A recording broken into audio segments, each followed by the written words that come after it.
मेरी अम्मी तो बहुत खफा होती हैं अगर घर से बाहर रहूं तो।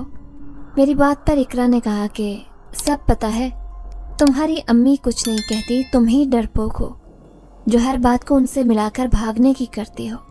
तुम्हारी वजह से हमारा खेल रोज दरमियान में रह जाता है। आज तो तुम या फिर अपनी बारी पूरी करके जाओगी, वरना कल से हम तुम्हें नहीं खिलाएंगे। इकरा ने बड़ी बेरुखी से कहा। मुझे बुरा भी लगा, मगर मैं खामोशी से बैठी रही। सोचा खैर है, आज ज़रा देर से घर चली जाऊंगी। बस मुझे इसी बात का इंतज़ार था कि नाइला जल्दी से खेल से बाहर निकले, फिर मैं अपनी बारी लेने के बाद खुद ही हार जाऊंगी। जाहिर है जब मेरे यहाँ रुकने का कोई जवाब नहीं होगा तो ये मुझे यहाँ से जाने भी देंगे, रोकेंगी भी नहीं। ये सोचकर मैं काफ़ी मुतमईन हो गई। मगर नाइला हम में से पक्की खिलाड़ी थी। वो एक के बाद दूसरा घर बना रही थी। मुझे उलझन हो रही थी। ऊपर से शाम के साए भी गहरे हो रहे थे, और सबसे बड़ी बात, मेरा घर भी यहाँ से थोड़ा दूर था। रास्ते में कब्रिस्तान भी पड़ता था, और यही वजह थी कि मैं देर से घर जाने में कतराती थी। बिलाखिर नाइला की बारी ख़त्म हुई तो मैंने अल्लाह का नाम लिया और खेलना शुरू किया। चूँकि मैं हारना चाहती थी तो उसी वक्त हार गई। मुझे देखकर इकरा कहने लगी, तुम जानबूझकर हारी हो कि तुम जल्दी घर जा सको। बाकी दोनों सहेलियां भी उसकी हमनवा थी। उन दोनों को भी यही यकीन था कि मैंने जानबूझकर किया है, और उनकी बात भी ठीक थी। मैंने कहा, अच्छा आज जाने दो, रात हो रही है, इस बात पर कल बहस करेंगे। मगर इकरा सबसे ज़्यादा तेज़ थी। मुझे कहने लगी कि तुम डरपोक हो। मुझे कभी कोई बात बुरी नहीं लगी सिवाय लफ्ज़ डरपोक और बुज़दिल के। उसकी बात सुनकर मैं दांत भींच कर रह गई। मैंने कहा, मैं डरपोक नहीं हूँ, बस मुझे अपने घर जाना है। मगर वो भी बज़िद थी कि ज़हरा डरपोक है। उसके साथ नाइला और मरियम भी यही बात करने लगी। मुझे शदीद गुस्सा आने लगा। भले मैं बहादुर हूँ या डरपोक, ये कौन होती है मुझे ये सब बातें करने वाली। मैंने सख्ती से फिर कहा कि तुम झूठ बोल रही हो, मैं डरपोक नहीं हूँ। इकरा मज़े से बोली, अच्छा डरपोक नहीं हो तो ये बात साबित करो। मैंने मना कर दिया कि इस वक्त मैं ये बात साबित नहीं कर सकती, कल करूँगी। अभी मुझे घर जाना है, मेरी माँ परेशान हो रही होगी। कल जो कहोगी मैं तुम लोगों की बात मानने को तैयार हूँ। वो मुझे अभी भी कुछ कह रही थी, मगर मैं वहाँ रुक नहीं सकती थी, तो तेज़ तेज़ कदम उठाकर वहाँ आ गई। मुझे इस कदर शदीद गुस्सा आ रहा था कि पूरा जिस्म हाँफ रहा था। बार बार यही बात दिमाग में आ रही थी कि मैं डरपोक नहीं हूँ, मुझे बस अपनी माँ का ख्याल है। उन तीनों की आवाज़ें और बातें कहीं पीछे रह गई थी। मैं घर पहुँचने वाली थी, मगर फिर वही कब्रिस्तान जो मुझे हमेशा डराता था, उसे पार करना भी मेरे लिए किसी महाज से कम नहीं था। ये तो शुक्र था कि उस वक्त अम्मा बाहर निकले मुझे ही ढूंढ रही थी, तो मैं बड़े आराम से वहाँ से चली गई। घर जाकर अम्मा को बता दिया कि बस देर हो गई, मगर अम्मा के पास मेरी बात सुनने का भी वक्त नहीं था। वो मुझे रोटी खिलाकर सोने के लिए लेट गई थी। मेरी माँ को एक बीमारी थी कि जब उसे नींद आती तो दुनिया की खबर नहीं होती, और इतनी गहरी नींद आती कि पास खड़े होकर ढोल बजा लो, मगर अम्मा की आंख नहीं खुलती थी। अब भी वो सो गई तो मैं बेचारगी से अपनी माँ को देखने लगी। काश अम्मा इतनी जल्दी सोया न करे। मेरा भी दिल करता है मैं अपनी अम्मा से बातें करूं, मगर खैर है। मैंने चारपाई बिछाई और लेट गई। अब्बा रात के किसी भी वक्त घर आ सकता था, क्योंकि खेतों में पानी लगा हुआ था, तो उन दिनों वो वहीं पर होता था। मैं भी लेटकर काले आसमान पर तारे गिनने लगी। अचानक से इकरा की बात मेरे जहन में आई कि ज़हरा डरपोक है। मैंने बेचैनी से करवट बदल ली। फिर नाइला और मरियम भी मेरा मजाक उड़ाती हुई एकदम से मेरे दिमाग में आ गई। चारपाई पर लेटे लेटे ही मेरा जिस्म फिर से कांपने लगा। मैंने पक्का इरादा कर लिया कि उन तीनों को मैं साबित करके दिखाऊंगी कि ज़हरा डरपोक नहीं है। पता नहीं ये सोचते सोचते कब मेरी आंख लगी और मैं गहरी नींद सो गई। मैं नींद में ही थी जब अचानक मुझे हल्का सा शोर सुनाई दिया। अचानक से मेरी आंख खुल गई। बदन पूरा पसीने में भीगा हुआ था। मैंने गर्दन मोड़ कर देखा तो कोई साया सा दिखाई। मेरी समझ में नहीं आ रहा था कि मैं अब क्या करूं। इससे पहले कि उठकर चीख मारती, जब मुझे अब्बा की आवाज़ सुनाई दी, ज़हरा पुत्र जाग रही है? اگر ایک لمحہ ابا بولنے میں تاخیر کر دیتے تو میری چیخ سے پورا محلہ اٹھ جانا تھا۔ اس بات کا مجھے یقین تھا۔ میں نے بمشکل گہرا سانس لے کر حلق سے آواز نکالی، جی ابا، جاگ رہی ہوں۔ ابا بستر پر آ کر لیٹے اور میں ان کے لیے پانی لانے چلی گئی۔ اس کے بعد ابا سو گئے، مگر میری نیند اڑ چکی تھی۔ دور سے مجھے گیدڑوں اور دوسرے جانوروں کے بولنے کی آواز سنائی دے رہی تھی۔ خوف بھی آ رہا تھا، مگر میں ڈھیٹ بنی سنتی رہی، کیونکہ کل مجھے ہر حال میں کسی بھی طرح سے یہ ثابت کرنا تھا کہ میں ڈرپوک لڑکی نہیں ہوں، بھلے سے جو بھی کرنا پڑتا۔ اللہ اللہ کر کے دن چڑھا۔ میں پوری رات زبردستی جاگتی رہی۔ اگلے روز میں نے جلدی جلدی گھر کے جو بھی تھوڑے بہت کام کاج تھے نپٹا دیے۔ اماں سے بول دیا کہ آج میں سہیلیوں کی طرف جا رہی ہوں، اقرا کے گھر دعوت ہے ہم سب کی، تو دیر ہو جائے گی۔ میری اماں ایک طرح سے بہت ہی لاپرواہ خاتون ثابت ہوئی تھی۔ انہیں بالکل بھی فکر نہیں تھی کہ گھر صاف ہے، کھانا پکایا ہے یا نہیں پکا، یا پھر میں گھر میں موجود ہوں یا نہیں۔ انہیں صرف اپنی ذات سے غرض تھی۔ میں گھر کا خیال رکھنے کی کوشش کرتی۔ میں گھر سے نکل آئی تھی اور سیدھا اقرا کے گھر گئی۔ اس وقت میری عمر 12 سے 13 برس تھی۔ میں اتنی بڑی بھی نہیں تھی اور اتنی چھوٹی بھی نہیں تھی۔ مجھے اپنے گھر دیکھ کر وہ حیرانی سے بولی، کیا ہوا زہرا، آج صبح صبح ہی آ گئی ہو؟ میں نے مسکرا کر کہا کہ کیوں بھول گئی ہو تم لوگوں نے ہی تو کہا تھا کہ ثابت کرو کہ تم ڈرپوک نہیں ہو۔ وہ میری بات سن کر ہنس دی اور بولی، دن کی روشنی میں کیا ثابت کروائیں تم سے؟ بڑی چالاک ہو، اجالے میں آ کر بیٹھ گئی ہو، ایسے کیسے کچھ پتہ چلے گا؟ اور اندھیرے کو تو تم رہنے دو، سب کو ہی پتہ ہے تمہاری جان جاتی ہے، اس لیے اس بات پر مٹی ڈال دو۔ میرے لیے یہ بات بڑی تکلیف دہ تھی۔ میں نے مسکرا کر کہا، ٹھیک ہے، جیسے تمہاری مرضی، مگر تم بھی وعدہ کرو کہ آج کے بعد مجھے ڈرپوک یا بزدل کا طعنہ نہیں دو گی، کیونکہ میں تو آئی ہوں تمہاری بات مان کر۔ اب اگر تم مجھ سے کچھ ثابت نہیں کروانا چاہتے یا تمہارے دماغ میں کوئی خیال نہیں ہے تو تمہارا مجھے کچھ ایسا ویسا کہنا بنتا تو نہیں ہے۔ بس پھر خیال رہے، آئندہ مجھے ان ناموں سے مت پکارنا۔ میں اٹھ کر جانے لگی تو وہ جلدی سے بولی، اچھا تم اتنا اصرار کر رہی ہو تو پھر ابھی نہیں، شام میں سوچتے ہیں کچھ، دیکھ لو، ڈر تو نہیں جاؤ گی نا؟ مجھے اچانک ایک جھٹکا سا لگا، مگر میں سنبھل کر مسکرا دی کہ بھلا مجھے کیا ہونا ہے۔ وہاں سے گھر واپس آ گئی تھی۔ مجھے خود پر بہت شرمندگی ہو رہی تھی کہ اتنی جلدی کیا تھی۔ وہ کیا سوچ کر ہنستی ہوگی کہ میں ایسے ہی ثابت کرنے صبح صبح اس کی طرف آ گئی۔ دراصل میرا یہی مسئلہ تھا، جب مجھے کچھ کرنا ہوتا تو رات بھر نیند نہیں آتی۔ مجھے اندر ہی اندر بے چینی کھائی جاتی تھی کہ بس جلد سے جلد میں اپنے کام سے فارغ ہو جاؤں۔ باقی دن بہت مشکل سے گزرا۔ گھر کے کام میں ڈھونڈ کر چکی تھی۔ آج تو اماں نے بھی حیرت سے پوچھا، کیا ہوا ہے، خیر تو ہے، اتنی بے چینی کیوں ہو رہی ہے؟ میں نے کہا، کچھ نہیں اماں، اور آج اگر میں جاؤں گی تو شاید واپس پلٹنے میں دیر ہو جائے۔ اماں نے سر ہلا دیا اور کہا کہ تیرا ابا بھی شاید آج نہ آئے، تو اپنی سہیلیوں کو یہاں ہی بلا لیا کرنا۔ میں نے اماں کی بات کا کوئی جواب نہیں دیا۔ اندر ہی اندر مجھے ہنسی بھی آ رہی تھی کہ وہ کیوں میرا اتنا خیال رکھ رہی ہے۔ اماں کو صرف اپنے کھانے پینے اور سونے کے علاوہ کسی بات کا علم نہیں تھا۔ خیر، اللہ اللہ کر کے شام ہوئی تو میں بھی اپنے ٹھکانے پر پہنچ گئی، جہاں ہم چاروں شام کے وقت اکٹھی ہو کر کھیلا کرتی۔ مجھ سے پہلے وہ تینوں بھی موجود تھے اور خسر پھسر کر رہی تھی۔ مجھے دیکھتے ہی ایک دم سے چپ ہو گئی۔ اقرا ہنسنے لگی کہ اتنی جلدی کیا تھی جو تم صبح صبح ہی میرے گھر آ گئی؟ میں نے غصے سے کہا کہ جب تمہیں کوئی بات کرے گا نا اور تم ایسے ہی خود کو صحیح ثابت کرنے کی کوشش میں ہلکان ہوگی، اس دن پوچھوں گی۔ مجھے تم لوگ ڈرپوک اور بزدل کہہ کر چڑھاتی ہو، مجھے اچھا نہیں لگتا۔ اسی وجہ سے میں نے سوچا اب ثابت کر ہی دوں کہ آخر کب تک یہ فضول بات برداشت کروں گی۔ میں کبھی اتنے غصے میں نہیں آئی تھی، مگر اب تینوں کو ایک ساتھ دیکھ کر مجھے شدید غصہ چڑھا تھا۔ کبھی کبھار تو مجھے لگتا کہ یہ میری سہیلیاں بھی نہیں ہیں، کیونکہ جب میں ان کے ساتھ ہوتی تو یہ کوئی موقع بھی مجھے چڑھانے کے بغیر نہیں جانے دیتے۔ میری بات سن کر وہ تینوں حیران تھی کہ زہرا کے منہ میں بھی زبان ہے کیا؟ آج مجھے بھی بول کر دکھ نہیں ہوا تھا، مریم جلدی سے بولی۔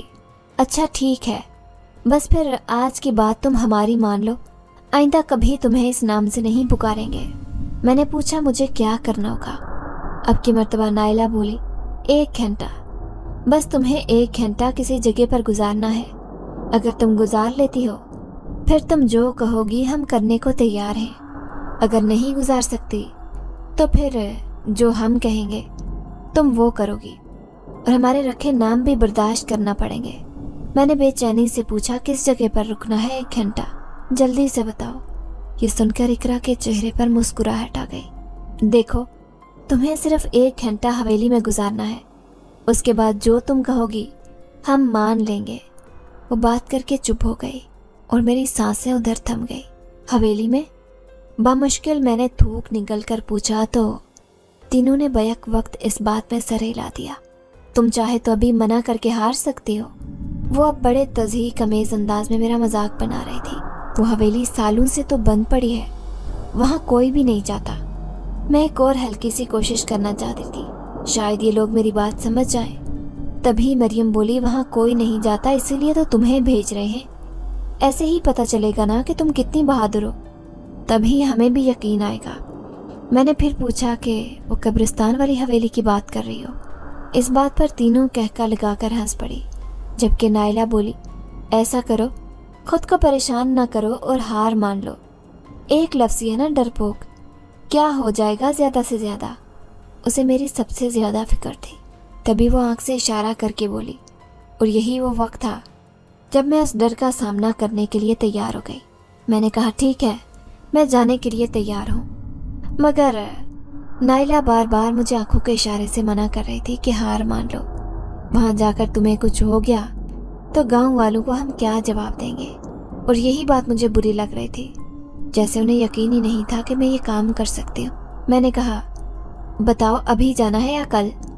اقرا طنزیہ انداز میں بولی، کل کیوں جانا ہے؟ تمہیں تو آج صبح سے ہی بے چینی لگی تھی، تو ابھی ہی جانا ہے۔ جس وقت تم حویلی کے اندر داخل ہو جاؤ گی اس وقت تمہارا 1 گھنٹہ شروع ہو جائے گا۔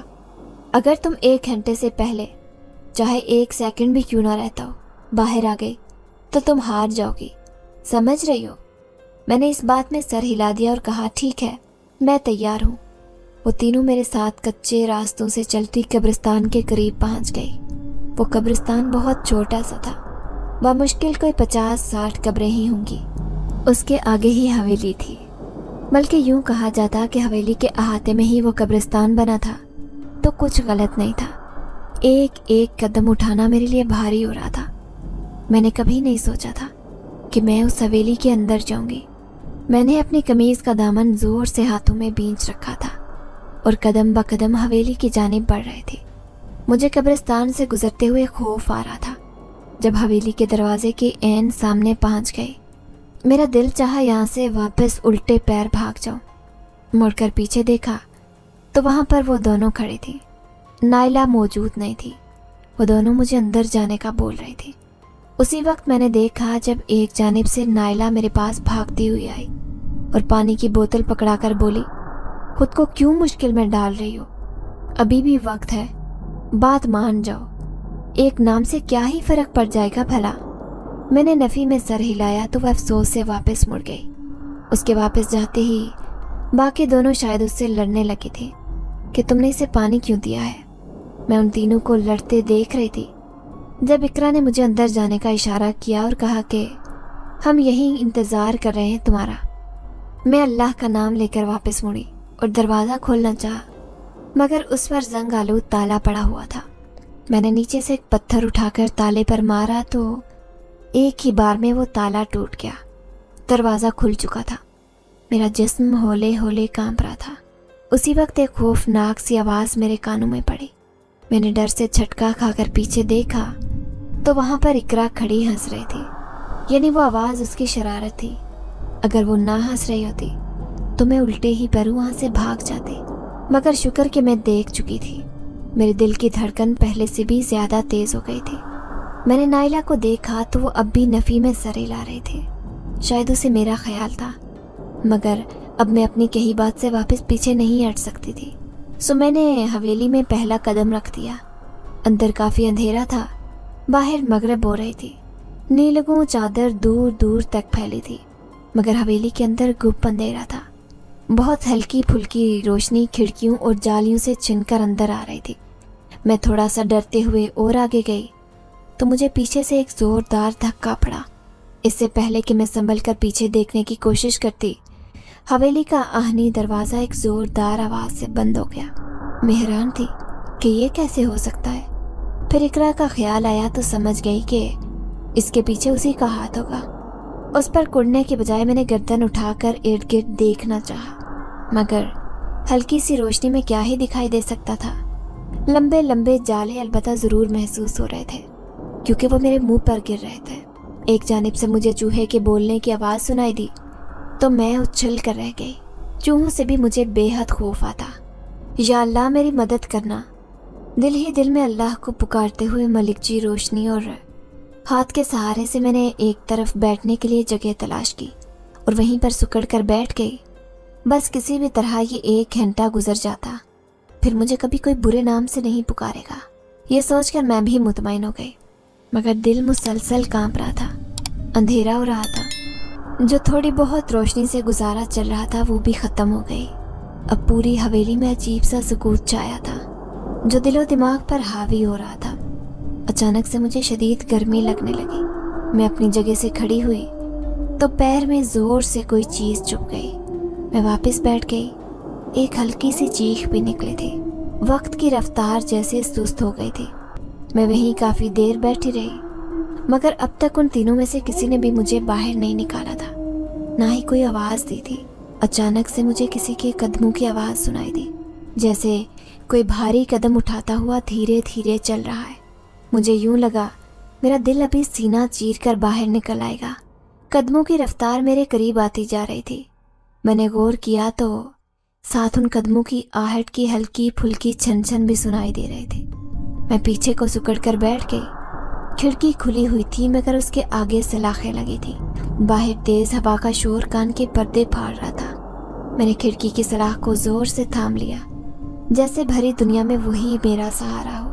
अचानक से वो आवाज़ जैसे भारों पर सवार हो गई थी। मैं छलांग लगाकर उठी और अंदाजे से दरवाजे की जानिब भागी। उस वक्त मुझे अपने पैर की चोट या अंधेरे का कोई ख्याल नहीं था। मैं बस अंधों की तरह भाग रही थी। चूँकि मैं दरवाजे से करीब ही बैठी थी तो उसी वक्त पहुंच गई। दरवाजे पर हाथ पड़ते ही मैंने सुकून का सांस लिया और फौरन से दरवाज़ा खोलना चाहा, मगर ये क्या, जब मैंने दरवाजे को झटका दिया तो वो नहीं खुला। मैंने 1-2 झटके और दिए, मगर वो बाहर से बंद था। मेरा दिमाग फुर्ती से काम करने लगा। यानी उन तीनों ने न सिर्फ मुझे हवेली में भेजा, बल्कि बाहर से दरवाज़ा भी बंद कर दिया।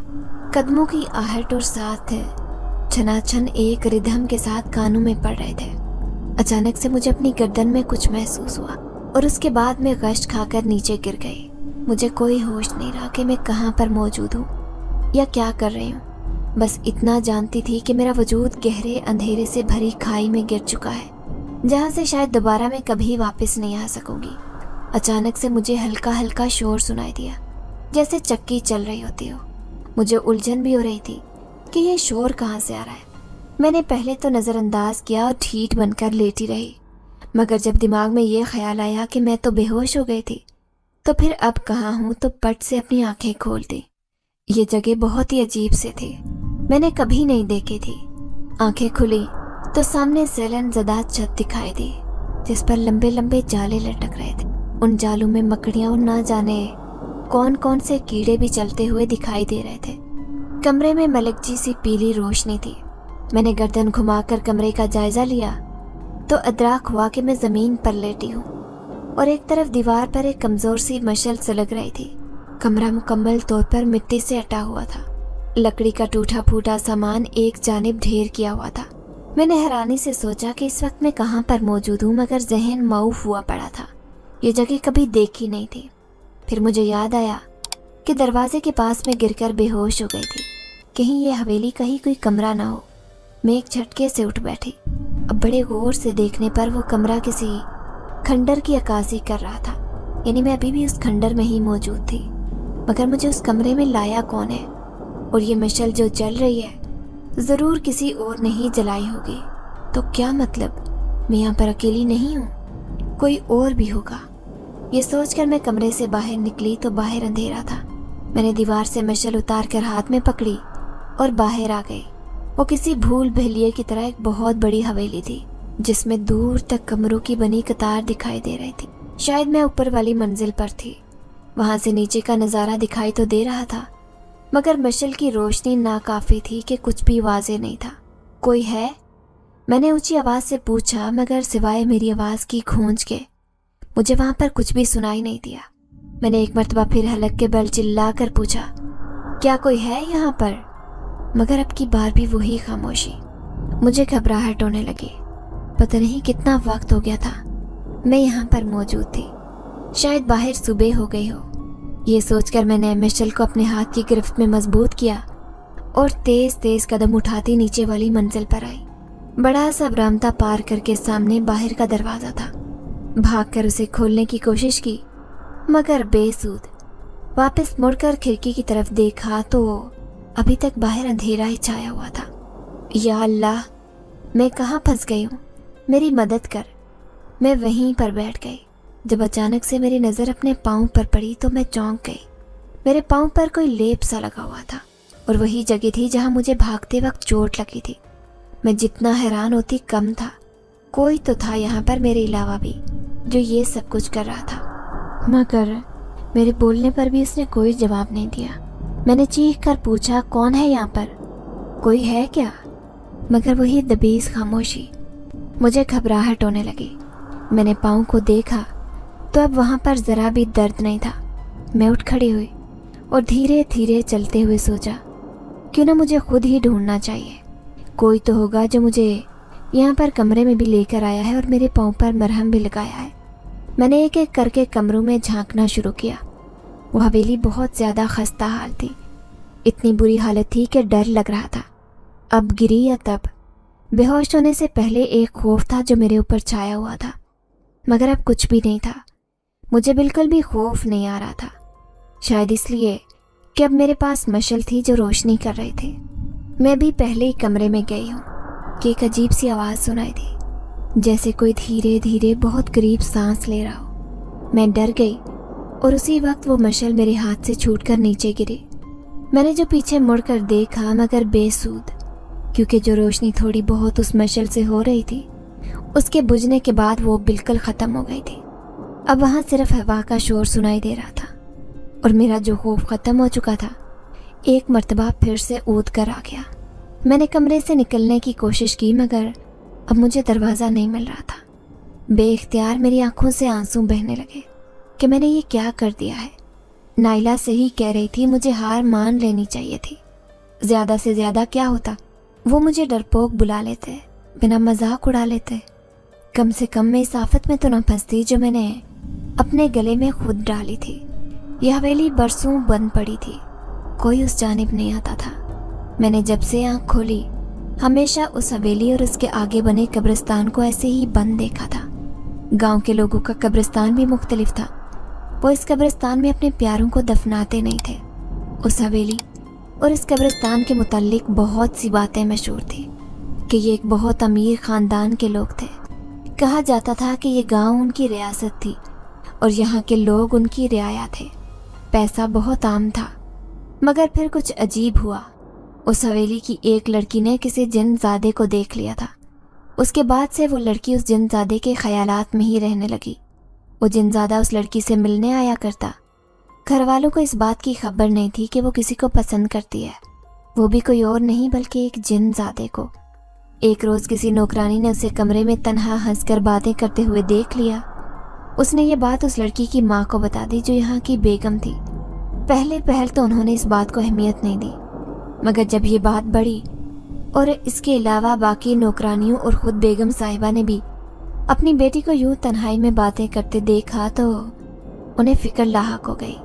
उन्होंने अपनी बेटी से पूछा कि वो किससे बातें करती है, तो उसने साफ इनकार कर दिया कि वो किसी से भी बातें नहीं करती। मगर ये बात हवेली से बाहर निकलकर पूरे गांव में आग की तरह फैल चुकी थी। हर एक की ज़ुबान पर यही चर्चे थे कि नवाब साहब की बेटी पर कोई साया हो गया है। मगर नवाब साहब का पूरा ख़ानदान इस बात पर खामोशी इख्तियार किए हुए था। एक रोज़ बेगम साहिबा ने अपनी बेटी से फिर पूछा, मगर इस मर्तबा उसने साफ इनकार कर दिया। फिर उन्होंने किसी आमिल बाबा को बुलवाकर हिसाब लगाया, जिससे ये बात पता चली कि कोई जिन ज़्यादा उस लड़की पर आशिक है। बल्कि सिर्फ वही नहीं, ये लड़की भी उससे मोहब्बत करती है। ये बात सबके लिए बहुत ज़्यादा परेशान कुन थी। आमिल बाबा ने उस लड़की को बुलवाकर पूछा कि क्या वो उस जिनज़ादे से छुटकारा चाहती है, मगर उसने साफ मना कर दिया कि वो उससे शादी करेगी। ये बात सबके लिए परेशानी का बायस थी कि कोई इंसान और जिन कैसे ब्याह के बंधन में बंध सकते हैं। नवाब साहब ने बेटी को वहाँ से भेज दिया और आमिल बाबा से कहा कि किसी भी तरह उनकी बेटी को इस अजाब से बचा लें। ये बात कमरे की हद तक ही रही। उसके बाद आमिल बाबा ने उस काम को शुरू कर दिया, जिसका नतीजा ये निकला कि वो लड़की दिन ब दिन बीमार होती जा रही थी। उसकी सेहत गिरती जा रही थी। उसे काफ़ी हकीमों के पास लेकर गए, मगर सबकी एक ही बात थी कि ये बीमारी जिस्मानी नहीं है बल्कि ज़हनी है। लड़की बार बार नवाब साहब और बेगम साहिबा से एक ही फरियाद करती थी कि उसको जिनज़ादे से दूर ना किया जाए। दोनों एक दूसरे से बहुत मोहब्बत करते हैं, मगर उनकी भी मजबूरी थी। अगर वो बेटी की मोहब्बत में नरम पड़ जाते तो गांव वाले उन पर थू थू करते। खैर, वही हुआ जो वो चाहते थे। एक रोज़ उस लड़की के कमरे से सबको भयानक चीख सुनाई दी। भागकर सब वहाँ गए तो वो उजड़ी पुजड़ी हालत में ज़मीन पर पड़ी थी और बिलक बिलक कर रो रही थी कि उसको उसके फरहाद से दूर कर दिया है। वो किसी को माफ़ नहीं करेगी। जो उसके पास जाता वो उसकी जानिब चाकू तान देती। फिर देखते ही देखते उस लड़की ने वो चाकू अपनी ही गर्दन पर फेर लिया। ये बात सबके लिए गैर मुतवक्के थी। वहाँ कोहराम मच गया था। जितनी जल्दी हो सकता था हकीम साहब को बुलवाया गया, मगर तब तक बहुत देर हो चुकी थी। वो लड़की जान से चली गई थी। ये सानेहा सब लोगों के लिए बहुत ख़तरनाक था। नवाब साहब की अकलौती बेटी थी। उसकी कब्र को हवेली के सहन में ही बना दिया गया था। अब वो हवेली अजीब सी हो गई थी। दिन ब दिन वहाँ पर सुकूत छाया रहता। वहाँ पर सिर्फ एक कब्र नहीं बनी थी, बल्कि फिर वहाँ पर कब्रों में इजाफा होने लगा। वहाँ लोग अब आने जाने से कतराने लगे। आए दिन उस हवेली का कोई न कोई नौकर मरने लगा था। नौकरों की मौत के बाद भी ना जाने कैसे, मगर उनकी कब्रों को भी उसी सहन में बना दिया जाता। करते करते पूरी हवेली के मकीन उस सहन में कब्रों में पड़ गए थे। अब हवेली में नवाब और उनकी बेगम ही जिंदा बचे थे। सब कहते थे कि ये उसी जिनज़ादे का काम है जिसको नवाब की बेटी से मोहब्बत हो गई थी। ये इसी वजह से अब अपना बदला ले रहा है, क्योंकि उस जिनज़ादे को उस लड़की से दूर कर दिया गया था। वो लड़की जुदाई बर्दाश्त नहीं कर सकी और अपनी जान दे बैठी। उस वक्त उस हवेली में जितने भी लोग थे, उस जिनज़ादे ने उन सबको बदले की सूरत में मौत के घाट उतार दिया था। उसके बाद ये गांव खाली होने लगा। हर कोई यहाँ से नकल मकानी करने लगा। बहुत अरसे तक यहाँ किसी ने भी रिहाइश इख्तियार नहीं की।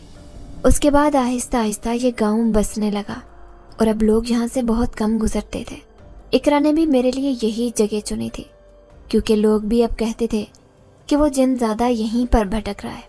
अभी भी वो उसी हवेली में रहता है और अपनी महबूब को ढूंढता है। लोग जो कहते थे सच कहते थे, क्योंकि बचपन से लेकर अब तक 2 मरतबा मैंने खुद उस जगह से अजीबोगरीब आवाज़ें सुनी थी, जैसे कोई मर्द रो रहा हो और चीख रहा हो। जैसे शदीद तकलीफ़ में लोग चीखते हैं, बिल्कुल वैसे ही उस वक्त भी वहाँ पर शदीद अंधेरा था।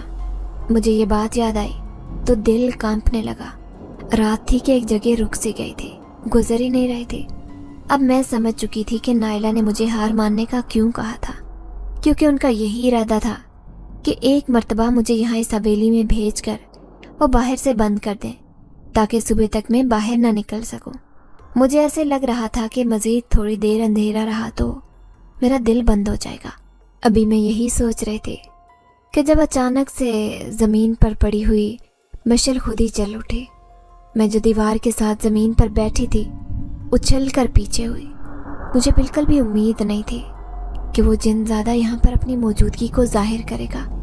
अगर वो मशल मेरे सामने नहीं जलती तो मैं यही समझती कि शायद मेरे अलावा कोई भी इंसान है जो चुप कर रह रहा है और मेरी मदद कर रहा है। मगर मेरी उस उम्मीद पर पानी पड़ चुका था, क्योंकि वहाँ वो मशल मेरे ऐन सामने जली थी, जिसका साफ मतलब था کہ وہ جن زیادہ ہی تھا اور وہ یہیں پر رہ رہا تھا، جس کے متعلق لوگوں کو وہم تھا۔ مجھے اب یقین ہو چلا تھا۔ میں نے بولنا چاہا مگر میرے ہونٹ کانپ رہے تھے اور مجھ سے ایک حرف بھی نہیں بولا جا رہا تھا۔ مشعل ویسے ہی جلتی ہوئی زمین پر گر پڑی تھی۔ میں نے ارد گرد محسوس کرنا چاہا کیا کوئی یہاں پر موجود ہے، مگر وہاں پر کوئی نہیں تھا۔ ہلکی سی بھی آہٹ سنائی نہیں دے رہے تھے۔ پہلے میں کافی دیر بیٹھی یہی سوچتی رہی مجھے آگے بڑھ کر مشعل اٹھانی چاہیے یا نہیں، مگر اتنے اندھیرے میں میرے ہاتھ کو ہاتھ سجائی نہیں دے رہا تھا۔ اسے اٹھانے کا فیصلہ کر کے میں جیسے ہی آگے بڑھی اور جھک کر اس مشعل کو اٹھانا چاہا تو کچھ عجیب سا ہوا۔ ایک تیز آواز میرے کانوں میں پڑی، جیسے ایک پتھر کے اوپر دوسرا پتھر نہیں رگڑا جاتا، بالکل ویسی ہی آواز۔ وہ مجھے بہت قریب سے سنائی دے رہے تھے۔ میں واپس کھڑی ہوئی۔ وہ آواز بہت جانی پہچانی تھی۔ میں نے غور کیا تو سمجھ گئی کہ وہ چکی کی آواز تھی، ہاتھ والی چکی جس میں اکثر خواتین آٹا پیستی تھی۔ مگر یہ چکی کہاں چل رہی تھی؟ میں اتنا اندازہ کر سکتی تھی کہ وہ چکی یہیں قریب ہی چل رہی تھی۔ بار بار یہی خیال آ رہا تھا کہ یہیں اسی حویلی میں تھی وہ، مگر اسے چلا کون رہا تھا؟ میں نے جلدی سے مشعل اٹھائی تو وہ ابھی تک جل رہی تھی۔ مشعل اٹھا کر میں اس کمرے سے باہر نکل آئی۔ پوری حویلی میں اس چکے کی ہی گونج تھی، اس کے علاوہ باقی ہر طرف گہری خاموشی چھائی تھی۔ میں نے مشعل اٹھا کر ارد گرد نگاہیں دوڑائی تو وہاں پر صرف مٹی، گھٹا اور ٹوٹا پھوٹا سامان دکھائی دے رہا تھا۔ میں نے دیکھا تو وہاں پر کوئی بھی نظر نہیں آ رہا تھا۔ ضرور یہ آواز کسی کمرے سے آ رہی تھی۔ میں نہیں جانا چاہتی تھی، مگر ایک تجسس تھا جو پورے وجود پر کسی مردنی کی طرح چھایا تھا۔ میں نے مشعل آگے کی اور ایک ایک کمرہ دیکھنا شروع کیا۔ وہاں لاتعداد کمرے تھے۔ وہ حویلی کم اور کوئی محل زیادہ دکھائی دے رہا تھا۔ میں نے 2-3 کمروں میں جھانکا مگر وہاں صرف مکڑی کے جالے دکھائی دے رہے تھے۔ میں نے ابھی 2-3 کمرے ہی دیکھے تھے جب اچانک سے مجھے آخری کمرے میں ہلکی ہلکی ملکچی روشنی نکلتی دکھائی دی، یعنی جو کوئی بھی تھا اسی کمرے میں موجود تھا۔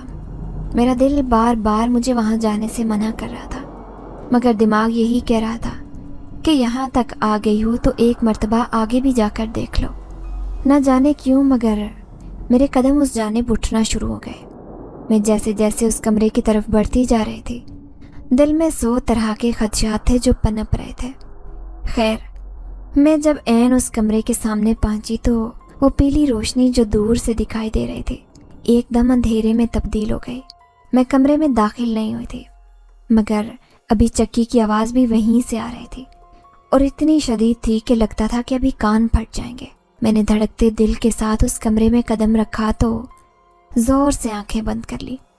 پتہ نہیں ابھی میرے سامنے کیا آنے والا تھا۔ میں کمرے میں داخل ہو چکی تھی اور ایسا لگ رہا تھا کہ وہ چکی ادھر ہی میرے قریب پڑی ہے۔ اس چکی کے شور میں مجھے ایک گہری ہانپتی ہوئی سانسوں کی آواز بھی سنائی دے رہی تھی۔ ہلکا سا ہوا کا جھونکا آیا، ساتھ ہی میں نے جیسے ہی آنکھیں کھولی اس ہوا کی وجہ سے وہ مشعل بجھ گئی تھی۔ اب کمرے میں اندھیرا، چکی اور سانسوں کا شور ہی تھا۔ میں بڑی مشکل سے اپنے پیروں پر کھڑی تھی۔ مشعل بجھی تو ایک لمحہ ہی ہوا ہوگا جب دوسرے لمحے میں ہاتھوں میں وہ پھر سے جل گئی، اور تب میں نے اسے دیکھا، پہلی مرتبہ جسے ساری دنیا نے حویلی میں مقید کر رکھا تھا۔ میرے سامنے ایک بہت خوبصورت نوجوان پھٹے پرانے کپڑوں میں بیٹھا پتھر والی خالی چکی چلا رہا تھا۔ اس کے چہرے پر پسینہ بہت واضح تھا، بال بھی لمبے اور بکھرے ہوئے تھے۔ وہ چکی کو دیکھتے ہوئے بس اسے ہاتھ سے گھمائے جا رہا تھا۔ وہاں چکی کا شور اور اس کا تنفس، اس کے علاوہ تیسری کوئی بھی آواز سنائی نہیں دے رہی تھی۔ میرا سارا خوف ایک دم سے رفع ہو گیا۔ میں سمجھ نہیں سکی کہ یہ کون ہے، کیونکہ دکھنے میں تو وہ کوئی انسان ہی لگ رہا تھا۔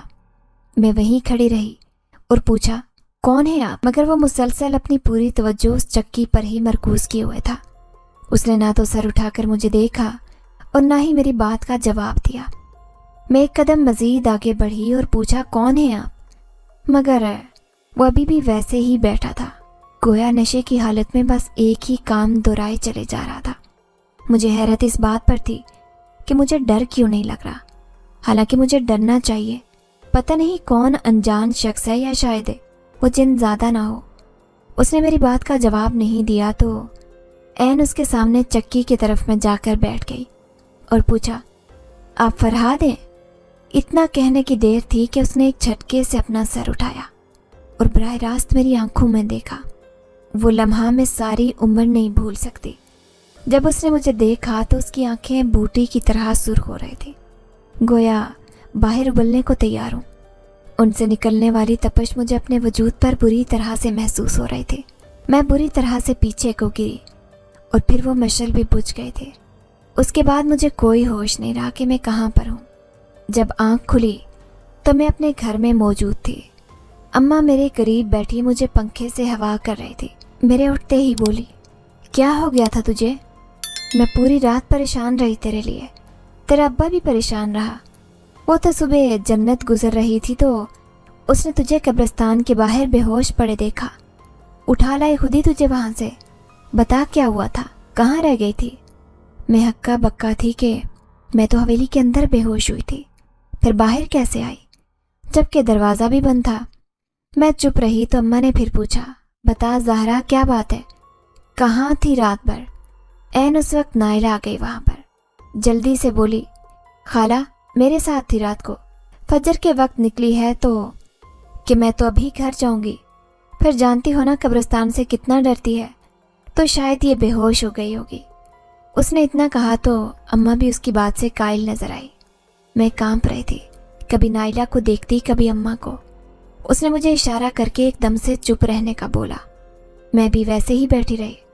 अम्मा वहाँ से उठी तो मेरे करीब आई और बोली, देख ज़हरा मुझे माफ़ कर दे। मैं नहीं चाहती थी कि तुम्हारे साथ ऐसा हो। मैंने तुम्हें कहा भी था कि उनकी बातों में मत आओ। ये सारा खेल इकरा का रचाया हुआ था। उसने धमकी दी थी कि अगर किसी ने तुम्हें बताया कि वो जानबूझकर ये सब कर रही है तो फिर उसके साथ वो बुरा करेगी। जानती हो ना चौधरी की बेटी है तो अपने गांव से निकलना कौन चाहेगा। इसी वजह से मैं खामोश रही। मुझे माफ़ कर दो। मैं सारी रात तुम्हारे लिए दुआ करती रही और फिर अलग से परेशान रही। तुम्हें हवेली में भेजकर उसने बाहर से ताला लगा दिया था कि सुबह से ये पहले ताला नहीं खोलना। फिर हमें अपने साथ घर ले गई थी। तुम कैसे निकली वहाँ से? अपनी बात मुकम्मल करके उसने हैरानगी से मुझे पूछा, मगर मेरे पास देने के लिए कोई जवाब नहीं था। मैं उसे कैसे बताती कि मैंने वहाँ पर क्या देखा था। मैं खामोश रही तो वो फिर से बोली, कैसे निकली बाहर तुम? अभी तो इकरा ने ताला भी नहीं खोला था। मैंने कहा, नाइला जो भी है, मगर मैं अभी इससे मुताल्लिक कोई बात नहीं करना चाहती। मुझे कुछ देर के लिए अकेला छोड़ दो। तो वो मेरी बात सुनकर इस कदर हैरान थी कि हद नहीं, क्योंकि मैं वो लड़की थी जो किसी को कुछ नहीं कहती थी। हमेशा लोगों के सामने चुप करके उनकी हाँ में हाँ मिलाती रहती। नाइला के लिए मेरा यूं बोलना एक काफ़ी बड़ा धचका था। वो वहाँ से चली गई तो मैं वापस उस शख्स के बारे में सोचने लगी जो उधर बैठा चक्की चला रहा था। दिल कह रहा था कि वही जिन ज़्यादा है, मगर दिमाग कह रहा था कि शायद कोई और हो। काफ़ी तजस्सुस मेरे अंदर भर चुका था। मैं कुछ सोचते हुए चारपाई से उठी और वैसे ही घर से बाहर निकल गई। अगर वो रात मैंने उस हवेली में ना गुजारी होती तो आज मैं इस कदर बहादुरी और दीदा दिलेरी से कभी भी कब्रिस्तान वाली हवेली की तरफ ना भाग रही होती। अभी तो दिन था। मैं हवेली के अंदर चली गई। दिन के उजाले में वो हवेली बहुत खस्ता लग रही थी, बल्कि कहा जाए तो रात से ज़्यादा खौफनाक महसूस हो रही थी। मुझे वो कमरा 6 से याद था जहाँ पर रात में वो शख्स चक्की पीस रहा था। मैं भागकर वहाँ गई तो सामने सिर्फ चक्की पड़ी थी, अलबत्ता उसके पास कोई नहीं था। मैं डरते डरते चक्की के करीब गई तो उछलकर पीछे हुई। चक्की में से ताज़ा खून निकल रहा था। खौफ से मेरी आंखें उबल पड़ी। मैं वापस जाने के लिए पलटी तो मेरे ऐन सामने रात वाला शख्स खड़ा था। उस वक्त भी उसकी सुर्ख बूटी जैसी आंखें मुझ पर जमी थी। मेरा ऊपर का सांस ऊपर और नीचे का सांस नीचे रह गया। मुझे लगा पहले ज़िंदगी ने शायद मुझे मौका दिया था, मगर अब शायद मेरी किस्मत मुझे वापस यहाँ पर खींच कर लाए थे। वो शख्स मेरे करीब बढ़ने लगा। मैं ऐन दीवार के साथ लग गई। उसने मेरी जानिब मुंह मोड़कर चक्की की जानिब देखा तो अफसुर्दगी से बोला, वो देखो मेरी सलमा का खून बह रहा है, तुम्हें नजर आ रहा है क्या? साथ ही मुझे देखा तो मुझसे बोला भी नहीं जा रहा था। मगर वो मेरे सामने जवाब तलबी के लिए खड़ा था। मैंने बमुश्किल ही इस बात में सर हिलाया तो वो रोते हुए बोला, क्या मांगा था हमने इनसे? मार दिया सबने इसे और मेरी मोहब्बत को। मैं क्यों जी रहा हूँ? बताओ मुझे, क्यों जी रहा हूँ मैं? मुझे मौत क्यों नहीं आती? तुम इंसान ही अच्छे हो, कम से कम उम्रें तो छोटी होती हैं, मर तो जल्दी जाते हो। हम जिनजादों को मौत क्यों नहीं आती? हमें क्यों हजारों सालों तक सुलगना पड़ता है? काश वो ना मरती तो मैं उसे अपनी दुनिया में ले जाता। जो थोड़ी बहुत उसकी ज़िंदगी थी हम अच्छी गुजार लेते और मैं उसी खुशी से बाकी सारा साल गुजार लेता।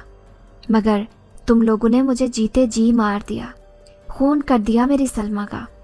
जिस रोज़ उसे मुझसे दूर किया गया था और उसने अपनी गर्दन पर चाकू चलाया था, उसी दिन से मैंने कसम खा ली थी कि इस हवेली में मौजूद हर एक की लाश इसी सहन में दफन होगी। और ऐसा ही हुआ। मगर मुझे सुकून नहीं मिलता। रोज़ सलमा की याद सताती है। कल रात में तुम्हें भी शायद मार देता, फिर सोचा कि तुम किसी की सलमा ना हो। तुम्हें मार दिया तो उसका हाल भी मेरे जैसा हो जाएगा। कहीं फिर वो लोगों को बदले की चक्की में ना पिसता रहे। जाओ, चली जाओ यहाँ से। दोबारा मुझे यहाँ पर दिखाई ना देना, वरना मैं तुम्हें इस मर्तबा जिंदा नहीं यहाँ से जाने दूंगा। चली जाओ यहाँ से, भाग जाओ। आखिरी जुमला उसने धारते हुए कहा था, जिसे सुनकर मुझ में एक बिजली सी दौड़ गई। मुझे लगा कि अगर अभी इसी वक्त में यहाँ से ना गई तो वाकई इस कब्रिस्तान में अगली कब्र मेरी बनी होगी। मैंने अपनी पूरी ताकत लगाई और वहाँ से भागते हुए बाहर निकले।